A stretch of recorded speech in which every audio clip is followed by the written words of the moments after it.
6 अगस्त 1945 वो तारीख जब अमेरिका ने दूसरे विश्व युद्ध के दौरान जापान के हिरोशिमा शहर पर दुनिया का पहला परमाणु बम गिराया था। इसके 3 दिन बाद जापान के दूसरे शहर नागासाकी पर अमेरिका ने दूसरा बम गिराया। ये दोनों ही शहर तबाह हो गए, पूरी तरह बर्बाद। हर तरफ मौत का मंजर था।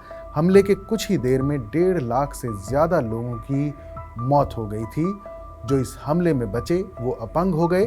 वक्त बीतता रहा, लेकिन इस हमले का असर कई दशकों तक बाकी रहा। ये कहानी शुरू होती है दूसरे विश्व युद्ध से। साल 1939 से 1945 तक चला दूसरा विश्व युद्ध जब एक निर्णायक मोड़ पर पहुंच रहा था। जापान के हमले लगातार जारी थे। ऐसे में अमेरिका ने वो खतरनाक कदम उठाया जिसका गुमान जापान ने सपने में भी नहीं किया होगा।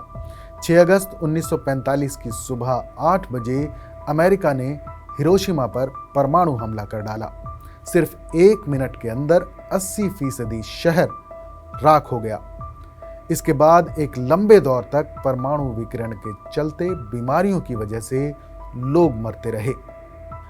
लिटिल बॉय और फैट मैन वो 2 परमाणु बम जिन्होंने तबाही मचाई।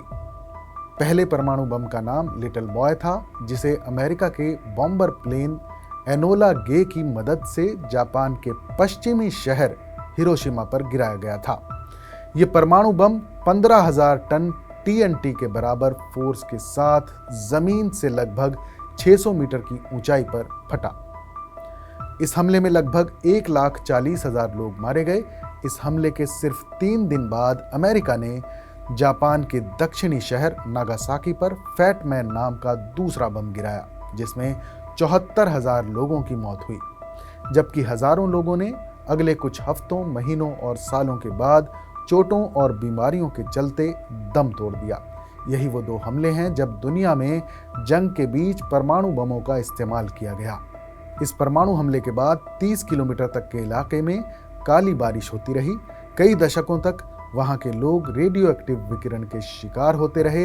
इसे लेकर जापानी लोगों की अदालती लड़ाई 80 साल बाद भी जारी है।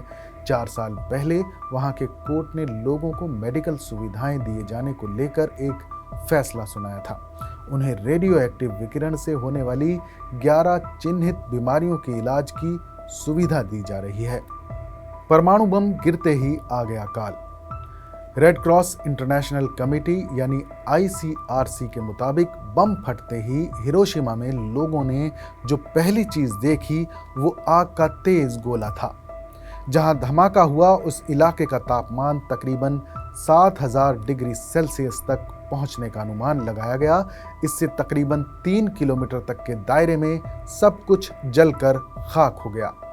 कोइची वाडा नागासाकी हमले के समय 18 साल के थे। उन्होंने बमबारी के बारे में कहा, मुझे याद है कि छोटे बच्चों के जले हुए शव काली चट्टानों की तरह हाइपोसेंटर एरिया यानी ग्राउंड जीरो पर जहां बम गिरा उसके आसपास पड़े हुए थे।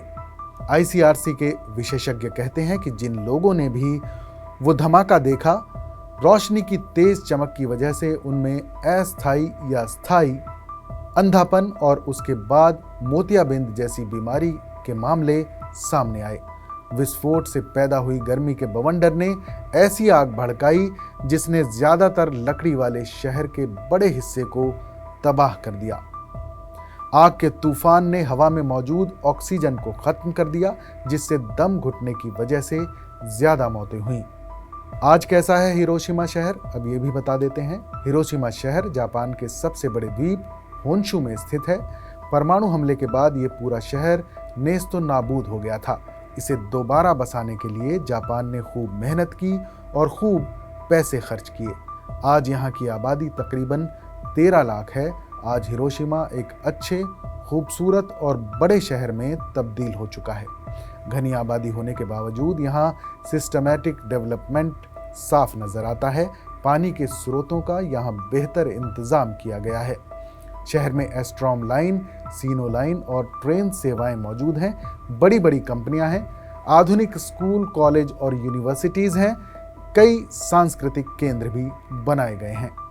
हिरोशिमा शहर में एक खूबसूरत एयरपोर्ट भी है, जहां से जापान की राजधानी टोक्यो और बाकी घरेलू उड़ानों के अलावा चीन, सिंगापुर, ताइवान, दक्षिण कोरिया जैसे देशों के लिए अंतर्राष्ट्रीय फ्लाइट उपलब्ध हैं।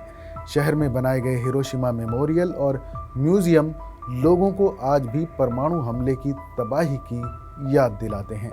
दुनिया भर के देशों से हर साल यहाँ लाखों पर्यटक आते हैं।